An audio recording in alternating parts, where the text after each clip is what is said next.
For all of the context regarding my experience with the rest of the series, watch the rest of my review playlist here in chronological order. And as always, all prior spoilers will be unmarked. At this point, the idea of a fourth live-action AATC movie sounded baffling to the general public, especially considering the fact that it had been 4 years instead of the usual 2 since the previous century, and the fact that this movie would release in theaters just 9 months after the new TV series premiered on Nickelodeon for the first time. If anything, the biggest reaction I've seen outside of the AATC fandom was a big no, especially from a certain YouTuber I had subscribed to for the longest time. I'll get to him in a few seconds, but for now, let me get my obligatory Nostalgia Critic update out of the way. I became a fan of the franchise through his video on the first movie. His video on the second movie made me realize that he was never a fan of the franchise to begin with.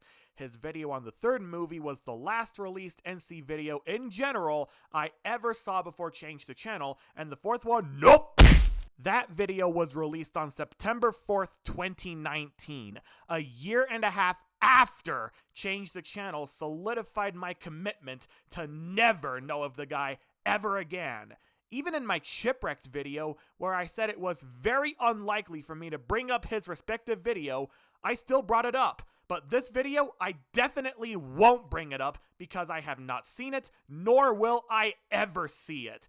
This also means that this will be the blindest I have ever entered one of these movies. Anyway, let's not waste any more time on the Nostalgia Critic. Instead, let's talk about Jacksfilms. I became a fan of Jacksfilms around 2009 when I saw his WTF Blanket and MacBook Air videos for the first time. Over time, I also saw a couple more of his videos and was very entertained by them, including his WTF Blanket sequels. Then when I became a YouTuber for the first time in August 2012, Jacksfilms naturally ended up being one of the first batch of YouTubers I subscribed to.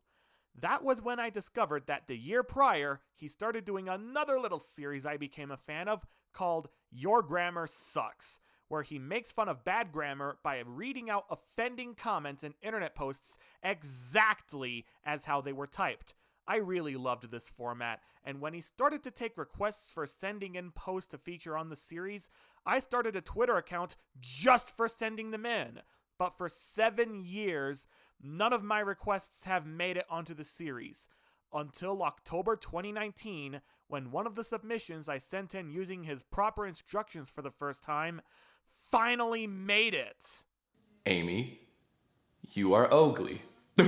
Oh, I should also mention that in early 2015, he started what would eventually become his biggest cash cow yet.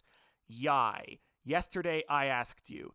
It took me a while to warm up to the idea, but eventually I became a fan of it as well. I first heard of Alvin and the Chipmunks The Road Chip through Jacksfilms, who posted on Twitter on June 28, 2015, this camera snap of the teaser poster with the caption, "What have you done, America? What have you done?" Then 3 days later, he uploaded his 53rd Jackask, where one of the questions he was asked was, "How hyped are you for the new AATC movie?" Which he took a long look at the poster once again, then responded, What's the opposite of hyped? Even less than a month before the movie's release, he made a follow-up tweet saying, "Just wanted to remind you that there will be a 4th Chipmunks movie and you could have stopped it," implying that the movie-going audience just should have known that these Chipmunk movies were bad enough for them to not see any of them at all, which would have prompted their financial failures on top of their critical ones, making Fox not even bother with this movie either. Then again, I wouldn't be surprised if since then, he still hasn't seen the movie, nor any other entry in the series, simply because of the general reputation, just like me. He even exploited this Chipmunks hatred side of the public in his 245th Yai, asking viewers to lose your friends in 4 words, in which one of his featured answers was, Who's your favorite chipmunk? In fact, I'm going to say this right now. I know I will be wrong when I see this movie for real because I should always be proven wrong on everything. But if the Nostalgia Critic is Ian in this universe, then I have a feeling that Jack must be Miles, who I was told was the perfect caricature of those idiot teens blindly hating the Chipmunks solely for their high-pitched voices and cuteness, and for literally no other reason. Now, at this point, I'm not familiar enough with Miles to correctly draw Jacksfilms parallels, but if I find any while watching the movie, I will let you know, just like how I let you know of Doug Walker parallels towards Ian in my last 3 review videos. Since that first YouTube subscription batch, I had unsubbed from every other YouTuber in that batch for one reason or another. But for the last few years, Jacksfilms would end up being the very last of that initial batch. Until just less than 2 months ago. Before then, I have increasingly noticed more and more questionable behavior from the guy, including shaming British people for not knowing what Jeopardy is. Seriously, that would be like if a British equivalent YouTuber shamed Americans for not knowing what Countdown is. Another example that I started growing increasingly sick of was his unhealthy obsession with the Shrek franchise, constantly demanding for a Shrek 5, especially ever since headlines cropped up around 2016 announcing that DreamWorks was hard at work on a Shrek 5. Well, it's been so long since that initial announcement for any word on updates that I don't actually believe these headlines anymore, proving that headlines can lie too. I mean, I don't think he actually does get skeptical of fake news like he claims to be. As long as it has anything to do with the Shrek franchise, he'll definitely believe it. Then again, what do you expect from a guy who wants to see an infinite number of Shrek movies, the same way some Sonic fanboys demand to play more and more new Sonic games, even during times when more rational people demand that the series should just take a break? Once he declared a riot if 2022 goes by without a Shrek 5 trailer, and reacted negatively to the Puss in Boots sequel announcement, that only concluded to me that he has become the Shrek equivalent of gamers who kept constantly, angrily demanding for Valve to release Half-Life 3, and even reacted negatively to the Bridge Constructor Portal announcement, and to a lesser extent Half-Life Alyx, for reasons other than just it being a VR exclusive. And even if Shrek 5 were to exist, I can only imagine the amount of shilling he'd do for that movie. And I thought his shilling for the Emoji Movie back in 2017 was bad enough, where he shoehorned an ad for the movie in half of the videos he uploaded at that time, even if the rest of the video had absolutely nothing to do with the Emoji Movie. You should pre-order tickets to see the Emoji Movie coming to theaters July 28th. Even some of the Jackass post-revival have had behavior that's questionable in hindsight, even if I agree with most of the opinions he gives out. He would shame people for believing in horoscopes, and within a decade, he would go from, please don't hate me for eating my cereal dry, to fuck you for eating your cereal with milk. I hope you feel bad about yourself. I guess to him, everybody has to hate people with a different opinion from each other. Then again, he's married to somebody who does have different opinions. No wonder fans want him to divorce. Which all comes to a head in this one single answer response from his worst Christmas gifts of 2021 yai. Here, the Council featured an answer containing 3 separate copies of Elf on Blu-ray for the same guy. His first response? Even one copy would be one too many, and here's why. Who uses Blu-ray anymore? I know he already said that before in his first worst gifts of the year yai from 2016. When's the last time you used a Blu-ray? Yeah. But first of all, that quickly made me realize that regardless of whether I actually agree with most of your opinions, if you trash people for disagreeing, you lose all credibility. Because if somebody's a fan of you as long as they agree with your viewpoints, it's only a matter of time before you start spewing out a viewpoint they disagree with. This is the premise behind the trope, he panned it, now he sucks, in which they suddenly consider you to be irredeemably bad just for trashing their opinion in the first place. In fact, if I was a dumb and didn't think anything else through, I think King Entertainment 17 completely summed up what I did to Jack in this comment. As an owner of movies on Blu-ray myself, the fact that Jack would shame people like me for using Blu-ray and make a sponsored segment in the same video shilling a VPN company saying you can watch Netflix content not available in your country, which itself is a violation of Netflix's terms of service, makes him feel to me like one of those fuckhead blowhards Tecmo mentioned at the beginning of his pointless video about Blu-ray region coding. If you've bought any movies on Blu-ray, you more than likely run into a blowhard who insists on informing you that no one buys physical media and you should be streaming movies instead, as though he's the only guy who's discovered this amazing life hack. Of course, in reality, it's news to absolutely no one that the sales of movies on physical media are reducing. The figures for Blu-ray show a gradual decline, and that, no doubt, is set to continue. But it's certainly not a dead format just yet, and I don't understand why anyone would want to be a cheerleader for the death of a format that they never bought into in the first place anyway. I'm all for people having the choice of how to watch their movies, and for me, it would be a sad day when you can't buy your own physical copy of anything.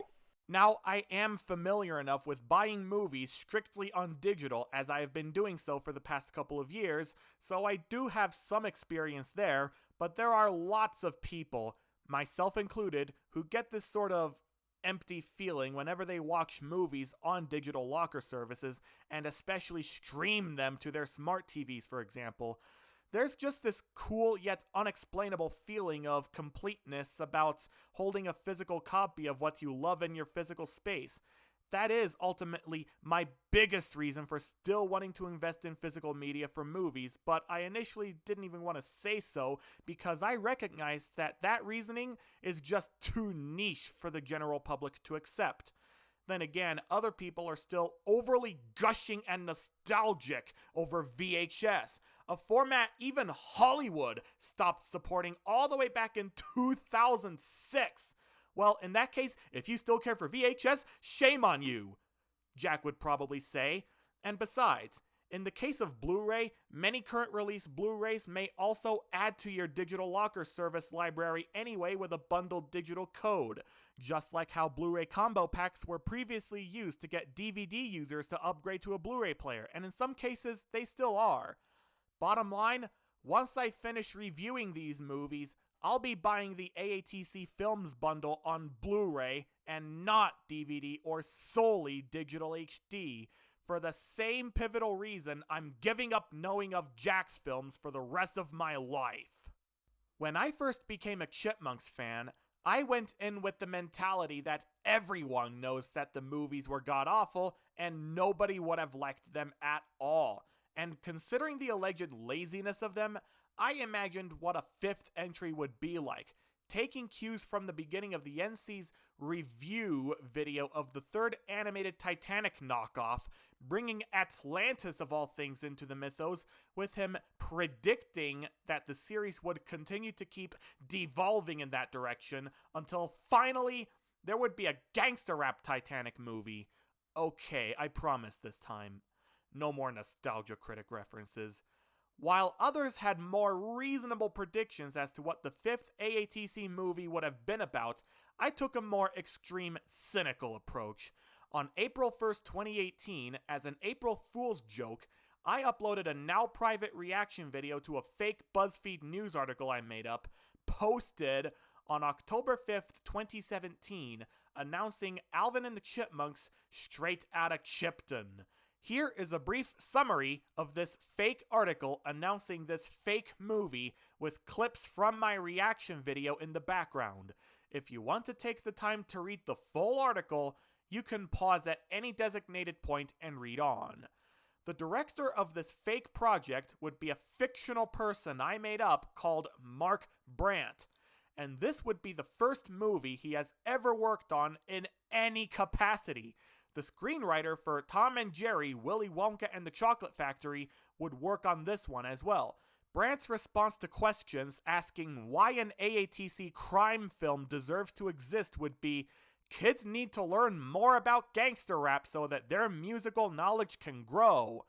Ian's actor, David Cross, would not only say that he was glad to drop out of the road Chip, but would also say, I have no faith in humanity, we should go extinct, we deserve it. Remember, this would all be shortly after the film's announcement. The film would ultimately release on December 17th, 2021, which coincidentally happened to take place the same week I saw and reviewed the first movie, as if that timing situation couldn't possibly be any more right than it already was. And yes, I actually imagined Straight Outta Chipton to be a shot-for-shot clone of the 2015 biopic Straight Outta Compton, with the only differences being the characters lazily replaced, some of the adult content replaced with more kid-friendly alternatives, and of course, all of the cuss words lazily replaced with less offensive alternatives. And then I saw the actual movie Straight Outta Compton, and I was surprised at how I think the ending would transfer to the AATC-based knockoff movie. At this point, here's a huge indirect spoiler warning for Straight Outta Compton if you haven't seen that movie. The ending of the knockoff would involve Alvin dying, and Simon and Theodore would figure out how to move on without him. But now that I saw the first 3 real movies, since the squeakquel established that the Chipmunks band is nothing without Alvin, realistically, the Chipmunks band would fall apart, and that would be a minor reason as to why this would also end up being the final entry in the series. Alvin dies, and the franchise is, quite frankly, nothing without him. I predicted that the movie's premise would end up being so bad that literally no fan would want to see it simply because it would sound just that ridiculous. When I brought up that detail to the old AATC fan forum, Granny Tomias responded that he would still see the movie regardless of how stupid the premise is. Not only would this movie bomb at the box office, but it would also end up becoming the worst debut of all time for a movie opening in over 3,000 theaters. It would be critically regarded as the worst sequel ever made, yes, worse than Troll 2. Regency would shut down, 20th Century Fox would end up in big financial trouble, and the Bagdasarian family would cancel the new TV show after what they had made up to that point, for good. But after I made that scenario, and before the imaginary film's release date, 20th Century Fox eventually would die as a separate studio and be acquired by Disney. A couple TV Tropes pages I have read have speculated that the Fantastic Four movie from 2015 bombed so hard it might have put Fox in enough of a financial rut to consider the idea of selling most of their assets to a larger corporation in the first place. But that was just me jumping to that conclusion after receiving evidence that Fox's former efforts to keep their Marvel film rights to themselves were beyond fruitless since they lapsed back to Marvel Studios by default after Disney's acquisition anyway, but still. If it's not one box office apocalypse that killed the Fox, it's another. Even if Straight Outta Chipton wouldn't be AATC 5, I predicted that whatever else would have been AATC 5 would undoubtedly contain a Chipmunks cover of Despacito, simply because it blew up in popularity since the release of The Road Chip. Since last October, I've been a Disney Plus subscriber, and half of the movies in this series are currently on the service. Even if I knew Chipwrecked was going to leave the service on January 1st, I just wouldn't have had enough time to work on the preconception script to my review of that movie, as well as finish my review for the squeakquel within the couple days I had before the film left. And since Disney Plus never announces what films would leave the service in advance, unlike Netflix and Peacock, I'm afraid that The Road Chip might leave soon enough as well. But then again, maybe it could still be there in March. Literally nobody outside of Disney knows, yet I don't want to risk finding out before I see the movie. But since I could get started in mid-February, a time when the movie is still on the service, I am now committing myself to getting this preconception section done before the end of the month so that I could see this movie before it possibly leaves. I don't want to have to pay any more in Vudu rental fees if I don't have to. So now, for the very last time, here is my review for Alvin and the Chipmunks, The Road Chip on Disney+. So now we've come full circle. I've seen the first movie on Disney+, so it would only make sense for me to see the last movie on Disney+. I may be a master procrastinator, but when I commit to getting stuff done, I really get stuff done. I mean, I'm ready to watch this movie only a week after my Chipwrecked review went live. And at this point, I'm starting to get the hang of this simultaneous note-taking business I've been doing since my Chipwrecked review went swimmingly without me being too cynical. So, here we go, everybody, pressing play for the very last time.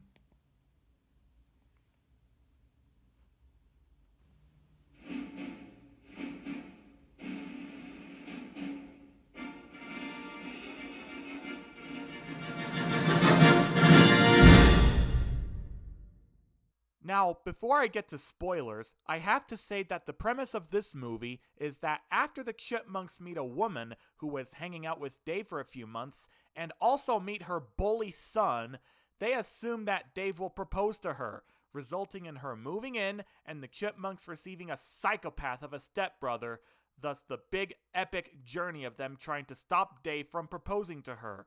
But then by the end, we get a payoff in the form of a brilliant, indirect Aesop, which I will get to at the end of this review. And regardless of your actual thoughts on the movie, its message is very well thought out, and I will build up to this payoff in this review the same way this movie did.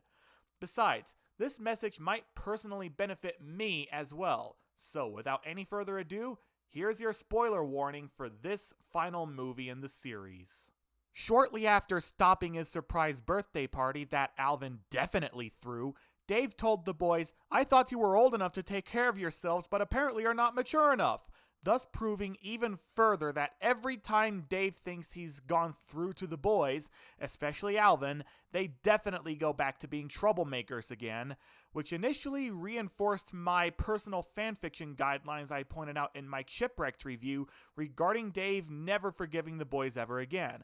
But as I thought more about it, this whole lack of forgiveness theory that I came up with might only be the result of a certain grudge I've been having against Dave from the new series having especially skewed parental priorities, which I have been really thinking about ever since it came to mind, as well as my own personal problems with holding grudges myself. But one of my friends, after I asked him for help on that matter, told me that no matter how hard this Dave treats his sons, he still loves them and wants the best from them. But still, no smiling, you're grounded? Since when does being grounded require you to be unhappy? In fact, after their attempt to stop his proposal was sabotaged, he says that he's the most disappointed in the boys he's ever felt, leading them to understandably think that he definitely will toss them back into the wild before they write a brand new song and accompanying choreography specifically for Dave, leading him to forgive them to the point where he finally goes out and legally adopts them. I'm glad that it was an original tune, because before I saw the movie, I saw that it would have a song titled Home, but I actually assumed that it would be a Chipmunks cover of the Philip Phillips song.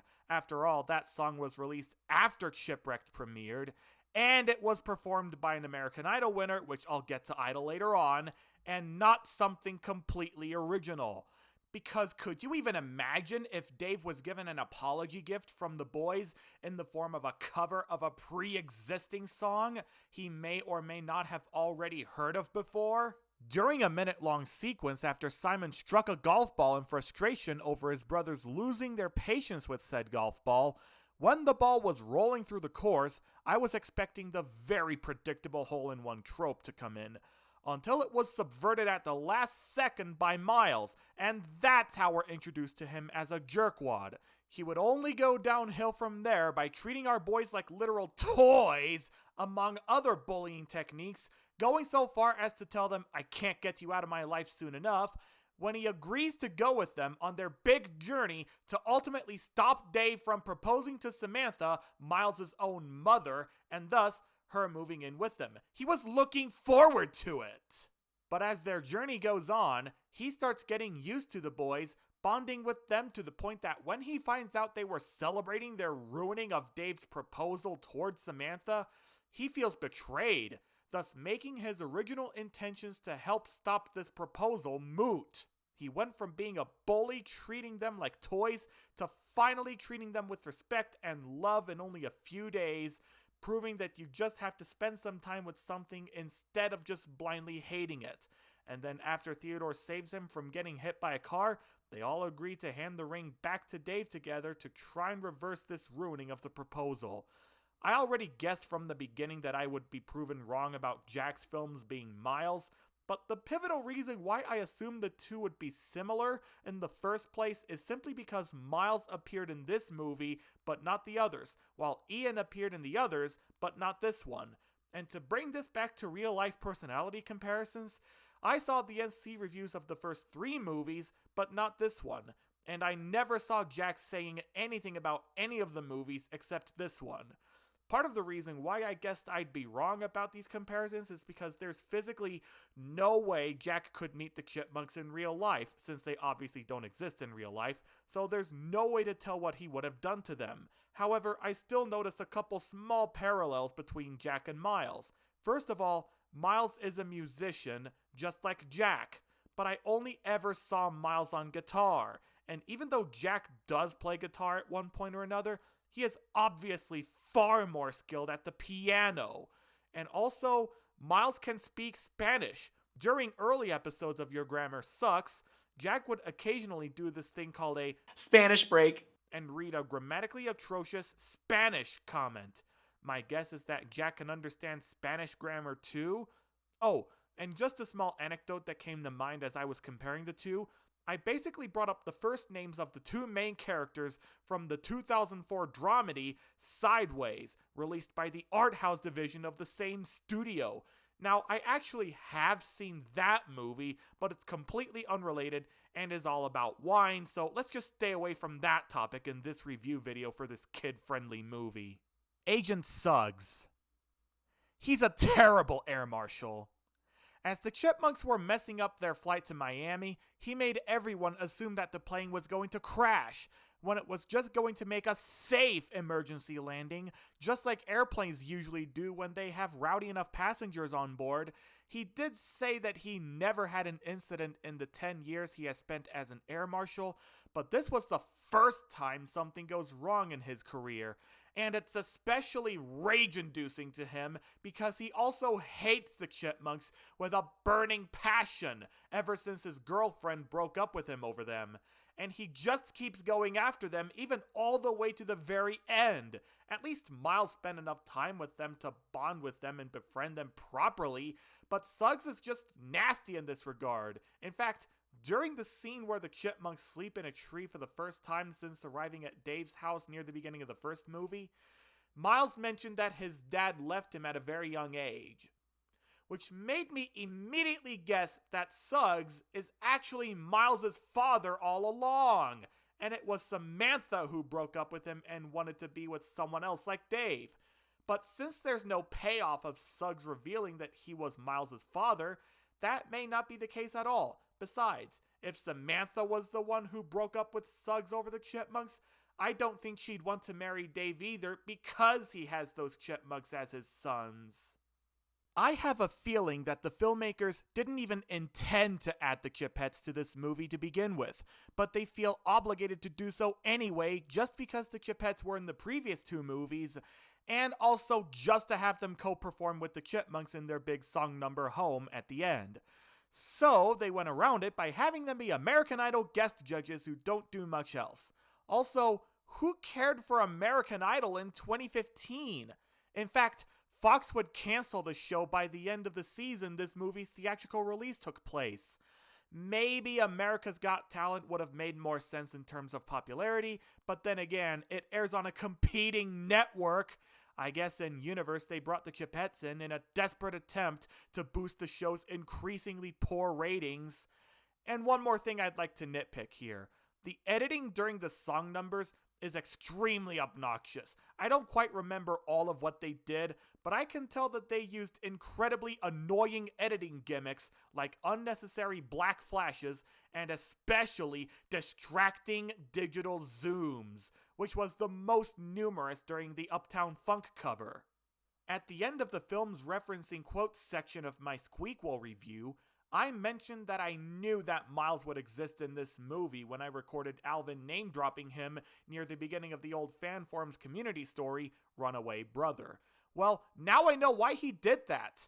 After Alvin pleads with Simon to give him another chance, thinking he would truly dump him after having a nightmare, Simon threatens to tell Dave on him over a previous incident involving Alvin, with Alvin saying that it was just an accident, and Simon would say, I think you're confusing accident with I did it on purpose because I'm a dumb stupid head. I never realized until now that Miles said that last part of that quote to get Alvin, posing as a plush doll at the airport, to say it. Whoa, hey now, I thought your name was Simon, not Miles.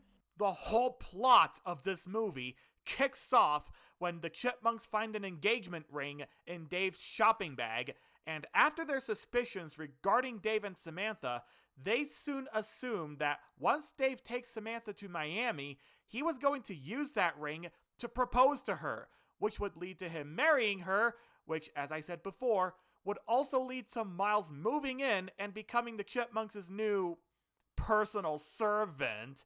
And even worse, they also think Dave and Samantha might have kids of their own and dump the Chipmunks back into the forest where they started out at the very beginning of the first movie. So after a previous attempt to sneak into Dave's bedroom to steal the ring, and then they realize that Dave already took the ring with him, they go with Miles on this big, epic journey to try and stop Dave from proposing to Samantha.